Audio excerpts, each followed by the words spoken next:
সন্ত্রাস দমনের কথা বলে সাধারণ রোহিঙ্গাদের হত্যা করছে মিয়ানমার সেনাবাহিনী, এমন অভিযোগ দেশটি থেকে পালিয়ে আসা মানুষের। তবে মিয়ানমার কর্তৃপক্ষ বলছে তাদের অভিযান সাধারণ রোহিঙ্গাদের বিরুদ্ধে নয়, সন্ত্রাস দমনের লক্ষ্যে। যাতে এই পর্যন্ত নিহত হয়েছে ৬৯ জন সন্ত্রাসী, যদিও এই সংখ্যা নিয়ে সন্দেহ প্রকাশ করেছে আন্তর্জাতিক গণমাধ্যম।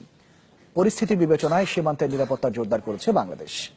সন্ত্রাসী কিংবা নির্যাতনের শিকার যেই হোক না কেন, অবৈধ কাউকেই ঢুকতে দিচ্ছে না বিজিবি।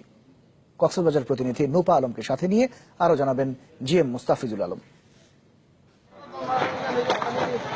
গত ৯ অক্টোবর মিয়ানমারের রাখাইন রাজ্যের সীমান্ত পুলিশের ৩টি ব্যারাকে হামলা ও অস্ত্র লুটের মধ্য দিয়ে এবারের সংঘাতের শুরু।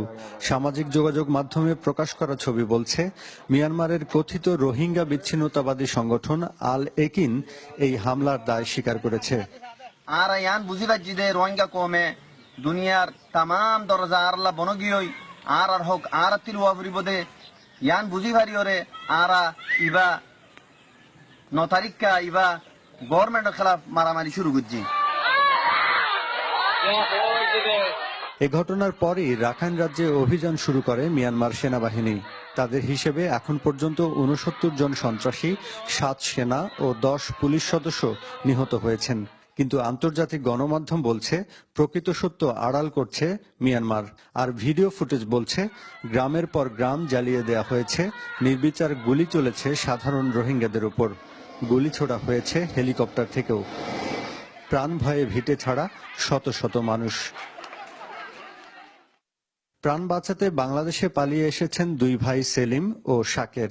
এর মধ্যে ছোট ভাই শাকেরের গায়ে বেশ কয়েকটি গুলির চিহ্ন। পরিবারের বাকিদের কপালে কি ঘটেছে তাদের জানা নেই। শতকরা ৯০ জন মানুষ মারা গিয়ে, ৩ ভাগ করে ২ ভাগ মানুষ মারা গিয়ে বকুম ফুরা দিয়ে দেয়, জরা দিয়ে দেয়। আত্মীয় স্বজন হড় শনিবারই আমি আজ কেউর খবর পাত্রী না ভাই। ২০১২ সালে মিয়ানমারে জাতিগত দাঙ্গার পর রোহিঙ্গা মুসলিমরা আশ্রয়ের খোঁজে যে হারে বাংলাদেশে আসার চেষ্টা করেছিলেন, এবার তেমনটা হবে না বলে মনে করছে সীমান্তরক্ষী বাহিনী বিজিবি। তারপরেও মিয়ানমারের উদ্ভূত পরিস্থিতি বিবেচনায় রেখে বাংলাদেশ সীমান্তে নিরাপত্তা ও নজরদারি বাড়ানো হয়েছে। ২০১২ সালের মতো পরিস্থিতি আসলে এখানে উদ্ভব হওয়ার সম্ভাবনা কম। এ কারণে যে ২০১২ সালে আসলে যে সমস্যাটা হয়েছিল, এটা হচ্ছে জাতিগত সমস্যা ছিল। এখানে কিন্তু আসলে জাতিগত সমস্যার থেকে বেশি হচ্ছে যে সরকারি বাহিনী এবং সরকারি বাহিনী এবং সন্ত্রাসীদের মধ্যে কনফ্লিক্ট। বিজিবির দাবি, মিয়ানমারের বর্তমান পরিস্থিতির কারণে রোহিঙ্গাদের অনুপ্রবেশের চেষ্টা বাড়েনি। যারাও আসার চেষ্টা করছেন তা অর্থনৈতিক কারণে, রাজনৈতিক কারণে নয়। যদিও গত মঙ্গলবার একই দিনে বাংলাদেশে ঢোকার সময় ৮৬ জনকে ফিরিয়ে দিয়েছে বিজিবি। বাংলাদেশে কেউ যদি অনুপ্রবেশের চেষ্টা করতে থাকে, তখন আমরা তাদেরকে ওইখান থেকে প্রতিহত করি এবং তাদেরকে আমরা ওইখান থেকে ফিরিয়ে দেই, তারা যেন বাংলাদেশে অনুপ্রবেশ করতে না পারে। তো এই ক্ষেত্রে আসলে কে নির্যাতিত আর কে সন্ত্রাসী, এটা দেখার সুযোগ আমাদের খুবই কম।